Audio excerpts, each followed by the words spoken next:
Survival horror is the type of genre that really just appeals to me. If done right, it gives the developer just an infinite canvas to do whatever they please. You can focus more on upfront in your face scares, or you can take the Silent Hill approach and get in the player's mind, make them feel emotion, and just really fuck with them throughout the entire game.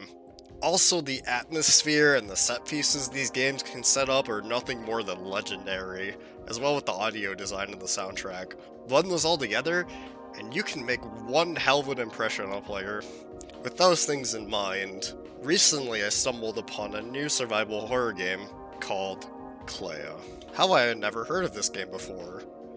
Well, sit back, relax, grab a snack or a drink, and let me take you all through the world of Clea.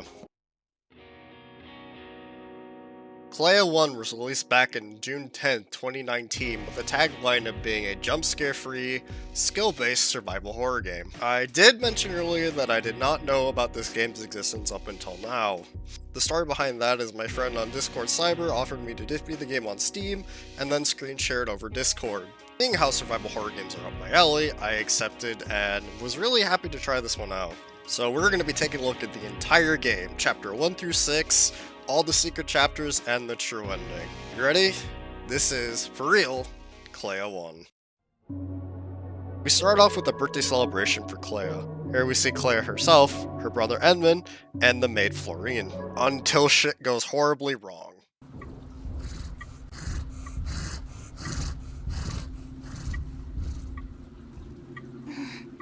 Did you hear that? You two stay here. I'll go check it out.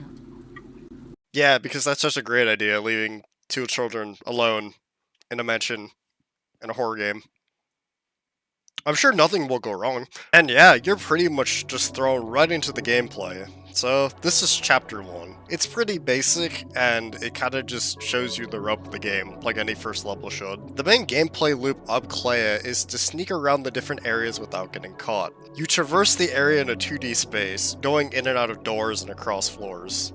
And that ride. The main goal of chapter 1 is to just explore the area and collect all the pieces of the key and combine it into one key. There's only one chaos servant in chapter 1, which is good, because it helps players realize what they can and can't do. And this is where the brilliance of the audio design in this game kicks in right away. You can actually hear where your foes are going, and you use this to your advantage. You can actually hear the sounds transferring from the left and the right audio channel. It's actually really neat. This also gives you a good idea of how far away you are from them. And if they're unfortunately on the same floor as you, the heartbeat sound effect will kick in, and that means you either need to hide or get out of there. There's actually one way you can defend yourself in this game, and that is the arcane candles. Though it is a double-edged sword because you need to use them to save the game, but also if you light one up, you are invincible for that room. However, once you leave the room, you are then vulnerable again. You may have also noticed in the footage that there's a flower door, and this is part of how you get the secret ending. Overall, it's a nice little introduction to the game, and the puzzle is very easy. Just explore and find all the pieces, combine them in your inventory, and then you're out of there. On to chapter 2. Now we move on to chapter 2, and things get a little bit more complicated. Right off the bat, next to the cake save point, there are 3 symbols. Remember those. Eventually you'll make your way to the main puzzle of chapter 2, which is hitting the symbols in the right order. You see those little things that were there earlier? Now freaking remember it and don't die. Again, there's only one chaos servant, but there are multiple floors that you have to deal with, so it's a little bit more challenging than the first one. Although still, it's pretty early on in the game, so it's not too bad. Also, we get introduced into a new enemy type, the spiders, which randomly appear, might I add. It's kind of like the Boo in Mario. Just look at it, and yeah, it'll just go away. Remember the floor door we talked about earlier? Yeah? Well, here's where that comes into play. Once you complete the first one, you can go into the garden. And if you go over a little bit more into that extra area, there's another set of symbols that you have to press to get the key to get into the flower door. Or you could just do what I did and remember the pattern and not bother dying. But that's what you're intended to do. To do that, you'll have access to the game's first secret chapter. But overall, I would say that chapter 2 is a nice little step up in difficulty. It asks the player to do a little bit more, which is fine. And honestly, a lot of my deaths, is because of this chapter, this one in particular. So it is effective, but yeah. So let's talk about the bonus chapter next. Now we get to the first secret chapter of Clea, where we get to take control of the maid Florine. Before we talk about that, how you access it is also interesting as well. All you have to do is use the key that you obtained from the second symbol puzzle chapter 2, and go back to chapter 1. See? This is why I was emphasizing the flower door so much. Anyway, Florine's gameplay is basically a short little stealth section, which stays true to what the game was already doing. Also, we learned from this that Florine was really the person who was the catalyst of the game's story all along. She wanted the Chaos Servants to go after Clea and Edmund, but upon completing her chapter, you can see that she is regretful for her actions. Also, another interesting thing about this gameplay section is that you do not have access to your inventory. The section is very short, but also a bit challenging, because in this point you have to deal with 3 maids instead of the normal Chaos Servants. But if you're just patient and take your time, it shouldn't be too bad. I think this secret chapter is very interesting and adds more insight into the story and also gives you a little bit more to play. And if you totally missed out on this the first playthrough, it just gives you an incentive to play the game again, and yeah, that's pretty great. Chapter 3 of Clea in a nutshell.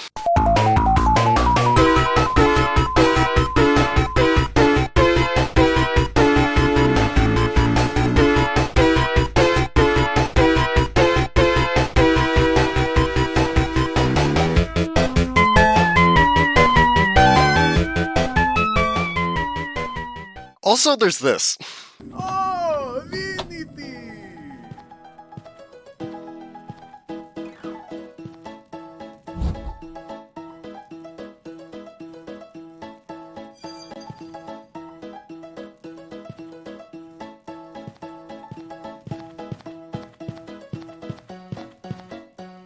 Oh, Divinity! Oh yeah, by the way, shout out to Invert Mouse, the developer, if you're watching this video. You're really cool. Cool Easter egg room. For real though, let's actually talk about Chapter 3 in a non-memey way. As you could probably tell, Chapter 3 is a big maze where there's just one threat chasing you around, being Chaos Clea. Chaos Clea is a threat. She doesn't run after you, but she does walk. So, as you can see in the footage, I mostly just ran, because it really doesn't matter. You gotta get out of there, unless you have an arcane candle.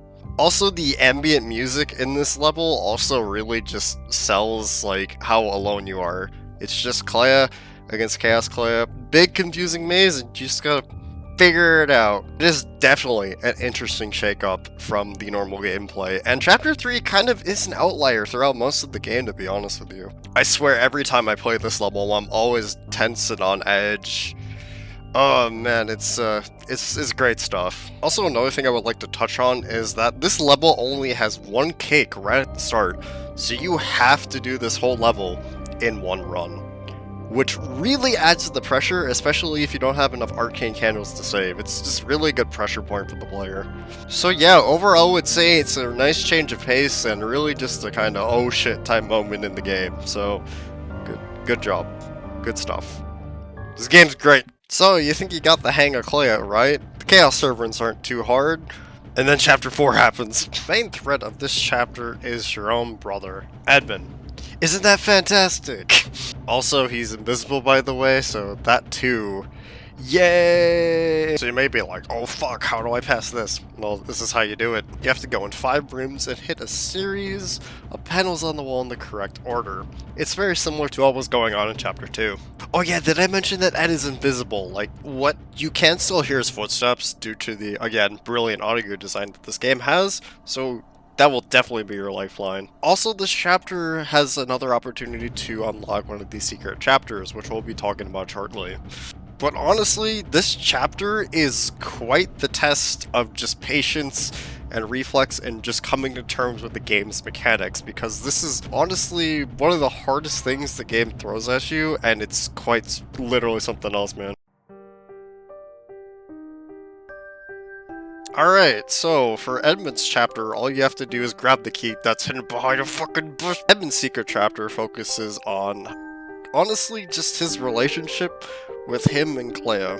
As you can see in the cutscene, he is clearly torn about the War Maiden being a vessel for Clea and just taking over her, to the point where, well, Ed tries to get a potion for her. So once again, it's more of the same, except you have to run away from Chaos Clea again, like in Chapter 3. I don't know what it is about this one, but it's just something unsettling. Just his brother seeing his sister just transform into this fucking monster, and just him have to put up with it, and him realizing that's not the real her, it's not her, it's just a gut puncher, man. All you have to do is make it to the room 2 of Chapter 4 like you were playing previously. And in the end, Ed does get the potion, but once he comes back, Ed dies.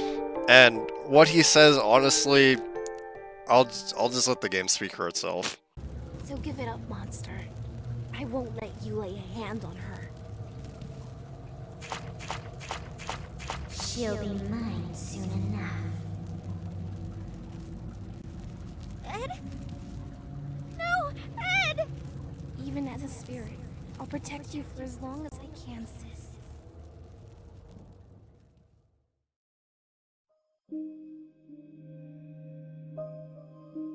We're almost in the last stretch of this game. Now we enter the cells. The cells is definitely daunting at first. I know I was intimidated when I first saw all these doors and like, the fuck is what? The main puzzle of the cells is to locate a switch that lowers the gate that lets you get the key to the next area. However, it's a lot harder than it sounds, because super fast chaos servants, and you gotta be really on your toes and, you know, not die. The first one isn't so bad, but they ramp up in complexity as they go, requiring a lot more back and forth, which gives the Chaos Serpents more opportunity to kill you if you're not prepared. Also, thanks Dev for tantalizingly put the last secret door key right in plain sight, but you have to wait till the end of the level to actually get it, and then you get it in the next chapter. Cool. I've honestly had a lot of strategy go into this one. I remember, particularly on the last one, when you had to hit the switch, I pressed the switch, I ran for it, hid in the closet before leaving those set of doors, and all the Chaos Servants went past, and then I was just able to be on my merry way and get out of there. It felt very good, big brain. Felt very nice. I would still say that Chapter 4 was harder than the cells, but the cells can be a point where I die a lot if you're just impatient. I hope you wouldn't be at this point, or else how would you make it this far? So yeah, still a good brain teaser, moderately challenging, have to think on your toes a little bit, and overall it's not too bad of a level, because the last one honestly was way worse. Well, this is it. You made it. The end of the journey. Also, before I say anything about this last part of the game, my god, the music.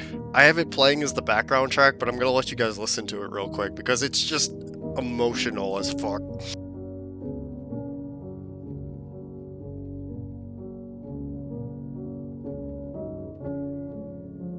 While this plays, you have to run away from Clea's mom, which is the enemy of this one, but she isn't too much of a threat. She's really fast, and if you're not careful, you could die pretty quickly, but if you're just kind of patient, take your time, like I've been saying that a lot, you'll be fine. So this whole part of the game really just, I had to take a step back and just soak it all in at the time, and it was just like actually insane. It is really powerful moment in the game. It makes you just think about everything you just experienced up to that point, and the music just fits so well, as I played before. As you're going through it, there's another opportunity for the secret chapter, so you can grab the King's Key on the way out of the cells, and then go back to the floor that Ed's room is on. And yeah, Mom's secret chapter is very interesting, as you have to sneak behind Chaos Servants, and they die. Like, their sprites are them just lying on the floor, like, dead, like, no joke. There's only a couple of them, and it's very short. My thoughts on this are, it's a nice change of pace. It doesn't overstay its welcome. I'm not, like, the hugest fan of it, though, because of the enemy spawns. You have to be kind of patient. You can't rush through it like you think you could, because you have a means of attack now. So I kind of died because I was trying to rush through it, because I just wanted to kind of finish off the game, but yeah, definitely just take your time and just pay attention to where the servants are. I tried luring them into the bathroom, which helped, and I think it tests the player. Like, it's like, okay, you give them this power, but you're not too OP. If you run into them, you still die.